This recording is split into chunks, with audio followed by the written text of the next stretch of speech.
नमस्कार, मैं जनभक्त शिवम गौतम। जैसा कि हम आपको बार बार कहते आ रहे हैं कि जैसलमेर में जो विधायक ठहराए गए हैं अशोक गहलोत के द्वारा, उनमें अब सेंध लग चुकी है। इसकी खबरें आ रही है कि जिस वजह से फेयरमाउंट होटल जो जयपुर में था उससे विधायकों को शिफ्ट किया गया था जैसलमेर, वहां से भी यही खबरें आ रही हैं कि 3 विधायकों ने संपर्क साधा है सचिन पायलट के खेमे से और उससे तिल मिला गए हैं अशोक गहलोत। और अशोक गहलोत ने अब जो फरमान जारी किया है उसके तहत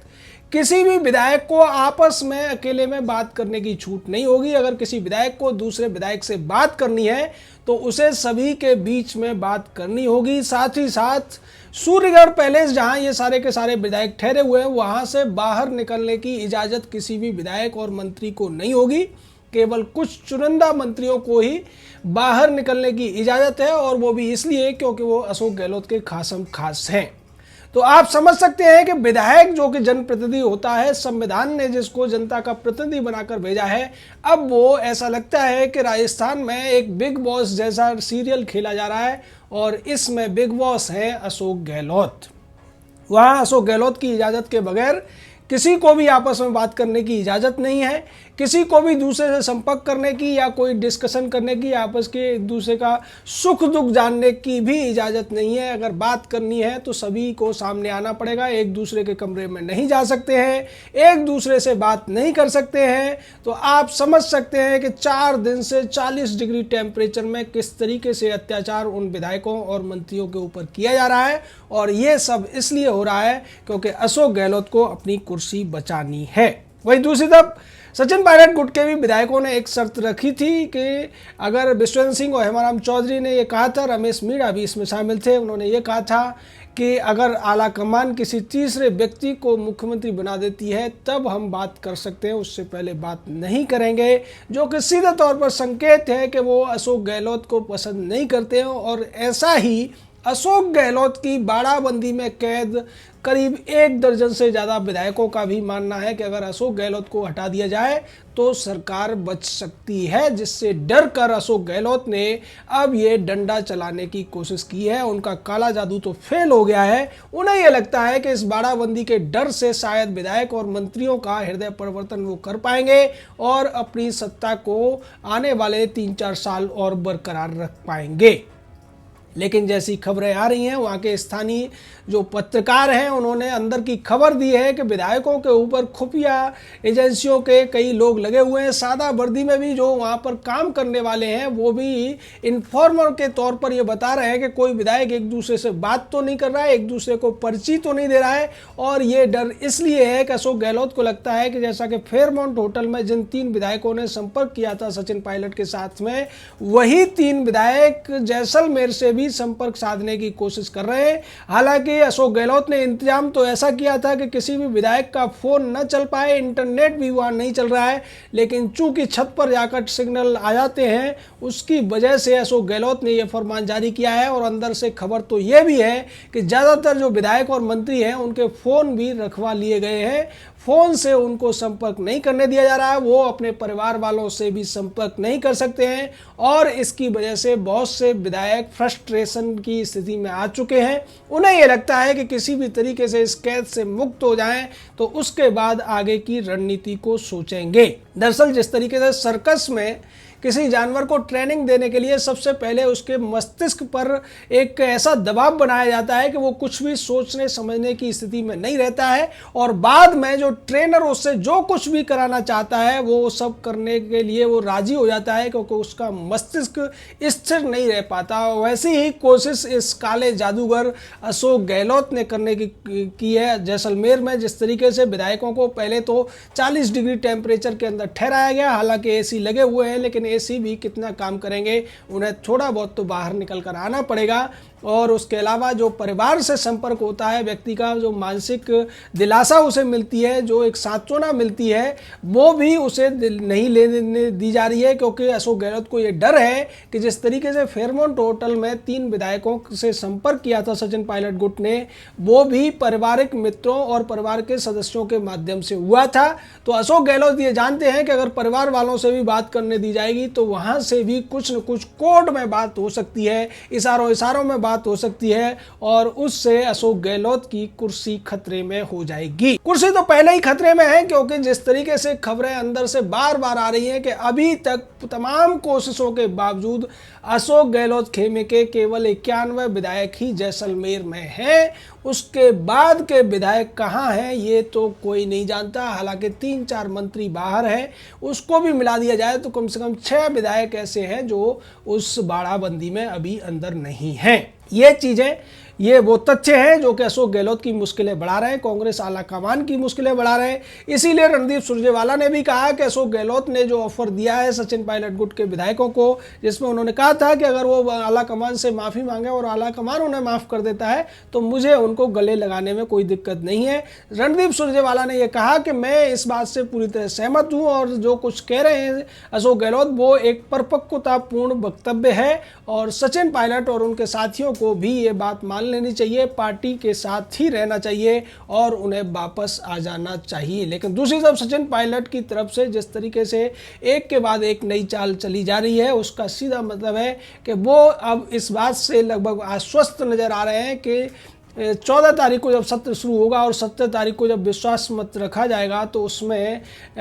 जो अशोक गहलोत की सरकार है उसका गिरना लगभग तय माना जा रहा है। क्योंकि जिस तरीके से तमाम कोशिशों के बावजूद ये जो आंकड़ा है वो 91 से आगे नहीं बढ़ पाया विधायकों और मंत्रियों की संख्या का, उससे अशोक गहलोत इतने ज़्यादा तिलमिला गए कि उन्होंने वहाँ तालाबंदी और बाड़ाबंदी के साथ साथ एक तरीके से सर्कस वाला हंटर चलाना शुरू कर दिया है। एक दूसरे से विधायकों को संपर्क नहीं करने दिया जा रहा है, एक दूसरे से बात नहीं करने दी जा रही है और ये कहा जा रहा है कि जो कॉमन एरिया है वहीं आकर सबके सामने सबको सुनाते हुए आपको बात करनी है। अब आप समझ सकते हैं कि जो विधायक और मंत्री वहाँ ठहरे हुए हैं वहाँ पर जवान पुरुष भी हैं, बुढ़े लोग भी हैं, उसके अलावा महिलाएं भी हैं। महिलाएं आपस में बात नहीं कर सकती, ये कैसे हो सकता है? जबकि कहा जाता है कि महिलाओं का एक दूसरे से बात करना बहुत ज़रूरी होता है, क्योंकि उनका साइकोलॉजी इस तरीके की होती है कि जब तक एक महिला दूसरी महिला से बात नहीं करती है तब तक वो मानसिक तनाव में रहती है। और ऐसी स्थिति से बचने के लिए भी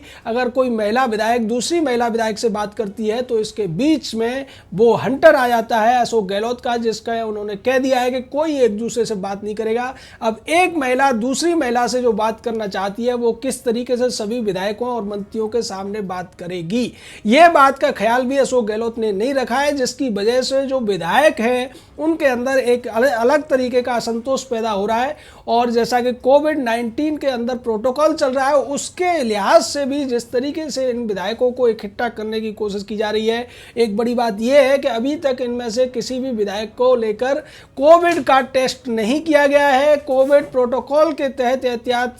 के तौर पर जो टेस्ट होने चाहिए थे वो नहीं हुए, जिसकी वजह से खतरा यह भी है कि अगर होटल के अंदर कोई भी व्यक्ति कोविड यानी कि कोरोना से संक्रमित होता है तो निश्चित तौर पर इन विधायकों और मंत्रियों के ऊपर भी खतरा पैदा हो जाएगा। और उस खतरे से बचने के लिए जब कोई व्यक्ति बीमार होता है उसके लिए सबसे बड़ी सांत्वना की चीज़ होती है उसके परिवार के लोगों से बात करना, अपने जो सगे संबंधी होते हैं, अपने जो मित्र होते हैं, शुभचिंतक होते हैं, उनसे बात करना। लेकिन अशोक गहलोत ने अपनी सत्ता बचाने के लिए ये सब चीज़ों से मरहूम कर दिया है अपने उन विधायकों को, अपने उन मंत्रियों को जो उनकी सरकार अब तक बचाते आए थे। इसकी वजह से अंदर ही अंदर विधायकों के अंदर कुछ गुट पनप रहे हैं और विधायकों को ये लग रहा है कि अगर एक भी मौका मिला तो वो इस जैसलमेर के सूर्यगढ़ पैलेस से भागने में पीछे नहीं हटेंगे। इसको समझते हुए अशोक गहलोत ने करीब 6 से 7 हज़ार पुलिस वालों को पूरे जैसलमेर के एरिया में फैला दिया है। और सूर्यगढ़ पैलेस की अगर बात की जाए तो 700 से ज़्यादा पुलिस अधिकारी और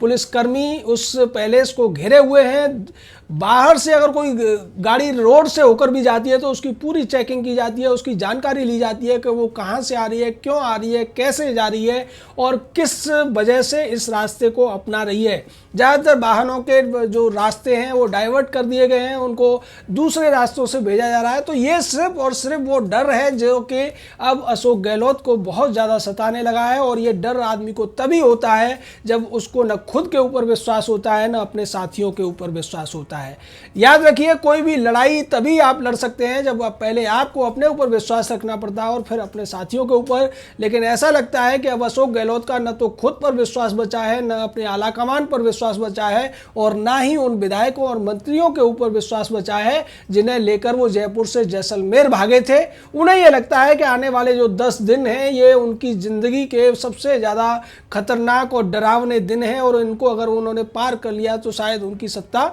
बच जाएगी। लेकिन जिस तरीके का व्यवहार वो विधायकों के साथ कर रहे हैं, मंत्रियों के साथ कर रहे हैं, उससे तो एक ही बात पुख्ता होती जाती है कि अगर इन विधायकों मंत्रियों को विधानसभा में अभिव्यक्ति की आज़ादी मिल जाए तो शायद ये अशोक गहलोत को बिल्कुल भी बर्दाश्त नहीं करेंगे। लेकिन चूंकि कांग्रेस पार्टी ने व्हिप जारी कर रखा है तो कांग्रेस के विधायकों को तो व्हिप का डर हो सकता है, लेकिन जो निर्दलीय विधायक उसमें हैं, जो बीटीपी के विधायक हैं और या दूसरी पार्टियों के जो विधायक हैं जिनकी संख्या करीब 12-13 है, ऐसे लोग निश्चित तौर पर मौके की तलाश में हैं और जब भी उन्हें मौका मिलेगा वो उससे चूकने वाले नहीं हैं, क्योंकि उनके ऊपर कोई व्हिप लागू होता नहीं है, उनके ऊपर कोई भी अयोग्यता का नोटिस जारी नहीं हो सकता। और इसमें सबसे पहले पाला बदलने का काम करेंगे वो 10 निर्दलीय विधायक जिनके दम पर अब तक सरकार चलाते आए थे अशोक गहलोत। और जैसे ही बसपा के विधायकों का भी निर्णय अगर कोर्ट से आ जाएगा तो 6 विधायक बसपा के हैं, तो सीधे तौर पर 16 विधायक कम होने जा रहे हैं इस खेमे से,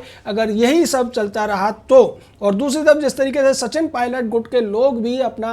कोशिशों में लगे हुए हैं, उससे अगर कांग्रेस के 5 से 10 विधायकों को भी वो इस बात पर राजी कर लेते हैं कि वो ऐन वक्त पर मौके से हट जाएं या फिर वो अनुपस्थित हो जाएं व्हिप की चिंता न करते हुए भी, तो शायद किसी भी हालत में फिर अशोक गहलोत की सत्ता नहीं बचनी है, अशोक गहलोत को जाना ही पड़ेगा। इस बात की तरफ इशारा सारे के सारे राजनीतिक पंडित भी कर रहे हैं, तमाम ज्योतिषी भी कर रहे हैं और तमाम राजनीति के जानकार से लेकर खुद सीपी जोशी भी कह चुके हैं कि 30 विधायक अगर हट गए तो हमारी सरकार नहीं बचेगी। और अब ये जो हटने वाले विधायकों की संख्या है निश्चित तौर पर 30 से ज़्यादा होने वाली है, क्योंकि जो परिस्थितियाँ बदल रही हैं, जैसलमेर में जो आतंक फैला रखा है अशोक गहलोत ने, जिस तरीके से बिग बॉस की तरह से वो अपने विधायकों और मंत्रियों के ऊपर अपना डंडा चला रहे हैं, उसके बाद नहीं लगता कि वो उनके प्रति वफादार रह पाएंगे। जय हिंद, जय भारत।